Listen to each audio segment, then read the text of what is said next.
Assalamualaikum warahmatullahi ta'ala wabarakatuh. Bismillahirrahmanirrahim. Alhamdulillahirabbil alamin wa bihi nasta'inu ala umurid dunya waddin. Tsumma sholatu wassalamu ala sayyidina Muhammadin sayyidil mursalin wa ala alihi wa sahbihi ajma'in, amma ba'du. Subhanaka la ilma lana illa ma 'allamtana innaka antal alimul hakim. Rabbi shrah li sadri wa yassir li amri wahlul 'uqdatam min lisani yafqahu qawli.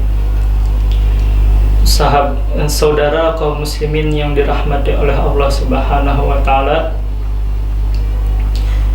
di pertemuan lain telah kami bahas satu faidah betapa besar fadilah daripada puasa yang dijanjikan oleh Allah Subhanahu wa taala, yang mana manfaatnya akan kita temui dan kita dalam keadaan senang dan berbahagia bertemu dengan Allah Subhanahu wa taala.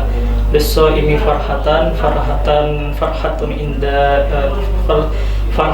idza aftar wa farhatun inda liqa'i rabbih. Bahwasanya orang yang berpuasa itu memiliki dua kebahagiaan ketika ia telah menyelesaikan dengan sempurna puasanya, lalu kebahagiaan ketika bertemu dengan Tuhannya.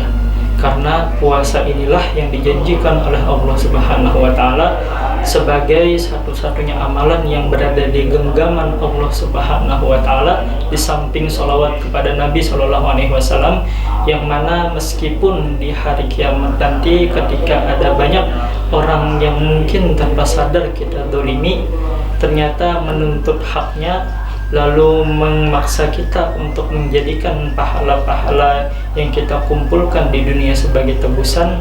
Nah, puasa ini adalah satu-satunya yang menurut Imam Sufyan Ibnu Uyainah tidak akan menjadi tebusan bagi perbuatan dolim kita, meskipun amalan yang lain tidak mencukupi, karena Allah Ta'ala lah yang menjaminnya. Fa innahu li wa ana ujzi bih. Allah Ta'ala yang menjamin daripada puasa tersebut, dan Allah Ta'ala pula yang menjamin keselamatan bagi orang yang berpuasa dengan kesegenap kemampuannya. Namun di riwayat lain bahwasanya Nabi Shallallahu alaihi wasallam juga mewanti-wanti kita betapa banyak daripada orang yang melakukan amal ibadah puasa ini sebagaimana amalan ibadah yang lain yang fadilahnya begitu besar, namun ia tidak memanfaatkannya.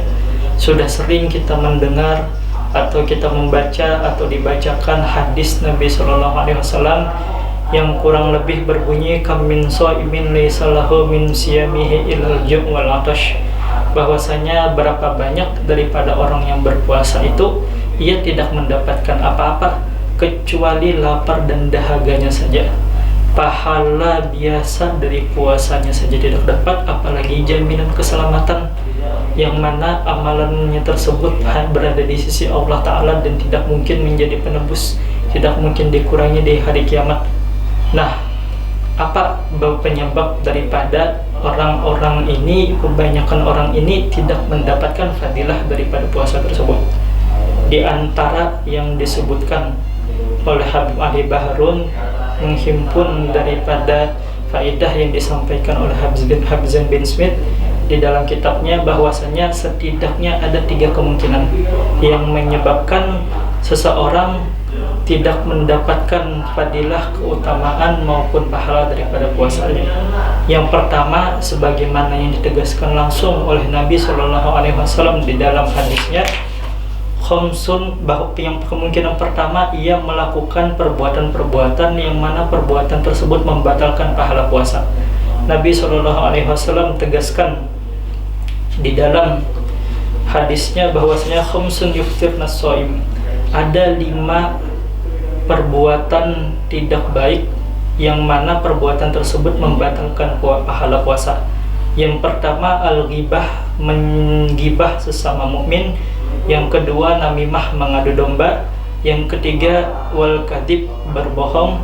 Yang keempat al-yaminul fajirah, sumpah yang palsu, sumpah bohong. Yang ketiga, yang terakhir an-nadhar bisyahwah, melihat yang dilarang oleh Allah Ta'ala, melihatnya itu dengan pandangan syahwat. Para ulama menyimpulkan walaupun yang disebutkan oleh Nabi SAW ada 5, ini. Namun kaidahnya al-adad la yufidul hasra, mafhumul adad la yufidul hasra, bahwasanya ketika Nabi SAW menyebutkan jumlah tertentu di dalam hadisnya, belum tentu hanya terbatas pada jumlah tersebut. Nah, ulama menyimpulkan segala perbuatan buruk, perbuatan dosa kita, di mana ketika berpuasa kita tidak menjaga anggota tubuh kita, maka hal tersebut mengurangi perlahan-lahan keutamaan maupun pahala daripada puasa itu. Yang kedua, kemungkinan kedua atau faktor kedua yang menjadikan seseorang tidak mendapatkan pahala puasa, bisa jadi dalam puasanya ia sanggup menjaga perbuatannya, menjaga anggota badannya daripada apa yang dilarang. Namun menjaga hati daripada penyakit hati lebih sulit daripada menjaga anggota tubuh daripada dosa lahiriah. Maka penyakit hati yang menghinggapi orang yang berpuasa bisa jadi ia riya, ia ujub dengan ia merasa hebat dengan amal perbuatannya tersebut, ia merasa hebat dengan kemampuannya dalam berpuasa tersebut, menjadikan hal tersebut sebagai salah satu yang mengurangi fadilah daripada puasanya itu. Ada kisah menarik di sini yang disebutkan oleh Abu Ali Bahrun, bahwasanya suatu ketika Syekh Abdul Qadir Al-Jailani bersama murid-muridnya menghadiri suatu jamuan. Lalu ada salah satu daripada murid beliau itu yang menolak untuk ikut makan jamuan.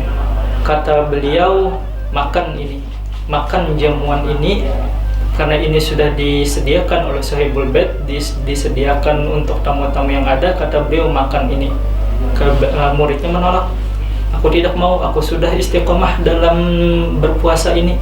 Kata beliau, makan makanan ini aku jamin bagimu pahala dan keutamaan puasa 1 hari penuh itu. Lalu tetap menolak. Akhirnya diberikan tawaran lagi oleh Syekh Abdul Qadir Jailani, makan ini aku jamin pahala dan keutamaan daripada puasa itu selama sebulan penuh. Masih ditolak juga oleh muridnya. Lalu terakhir beliau berikan penawaran, makan makanan ini aku jamin untukmu di sisi Allah Ta'ala keutamaan dan pahala puasa ini setahun penuh. Lalu masih ditolak juga oleh murid beliau tersebut. Akhirnya beliau tahu karena beliau adalah guru spiritual, guru rohaniyah, guru tarekat daripada murid ini. Beliau tahu yang di antara yang memotivasi muridnya itu bukan hanya ridha Allah Subhanahu wa Ta'ala, namun juga ada penyakit hati yang dinamakan ujub yang membuat murid tersebut meninggalkan hal yang lebih afdol karena berpuasa. Karena Nabi SAW sendiri mencontohkan sebagaimana yang diriwayatkan oleh Daruqutni daripada sahabat Jabir, bahwasanya suatu ketika ada sahabat juga yang menolak untuk menyantap jamuan yang sudah disediakan tuan rumah. Maka kata Nabi, takallafa laka akhuk fataqulu ini soim, sudah dijamin pahala puasamu itu oleh saudaramu yang menjamu kamu, lalu kamu katakan aku berpuasa sebagai penolakan. Nah, maka dalam hal ini membahagiakan tamu, membahagiakan tuan rumah lebih besar nilainya di sisi Allah Ta'ala. Di samping ketika orang meninggalkan hal ini, maka besar kemungkinan ada penyakit hati berupa ujub yang menghinggapinya. Lalu yang terakhir, kemungkinan terakhir bahwasanya ia berbuka puasa dengan apa yang diharamkan oleh Allah Subhanahu wa Ta'ala. Ini yang harus kita jaga benar-benar, bahwasanya puasa yang kita lakukan, kalau sudah puasa yang kita lakukan dengan segala kekurangannya, dengan semampu kita, kalau kita tutup atau kita akhiri amalan ibadah puasa tersebut di hari itu, kita berbuka dengan apa yang diharamkan oleh Allah Subhanahu wa Ta'ala, walaupun sedikit daripada yang diharamkan, maka yang sedikit itu akan merusak yang lain. Maka setan mengatakan untuk orang seperti ini, seandainya melihat orang yang berpuasa, unduru ala madza yuftir. Setan mengatakan kepada anak buahnya ketika melihat orang yang berpuasa, lihat dulu nanti dengan apa ia berbuka. Fa idza arafa annahu aftar ala haram qala da'u. Andai diketahui bahwasanya orang itu berbuka puasa dengan yang haram walaupun sedikit, maka tinggalkan saja katanya, tidak ada gunanya. Fa innahu yut'ibu nafsahu, orang seperti ini hanya menyusahkan dirinya sendiri, tidak mendapatkan fadilah apa-apa daripada puasanya tersebut. Nah, maka kita memohon taufik dan hidayah dari Allah Subhanahu wa taala. Mudah-mudahan Allah taala kuatkan kita dalam iman, kuatkan kita dalam hidayah, mengkaruniakan kita taufik agar bisa menjalankan amal ibadah ini sesempurna yang kita mampu. Sampai di sini saja. Wallahul muwaffiq ila aqwamit thoriq. Wassalamualaikum warahmatullahi taala wabarakatuh.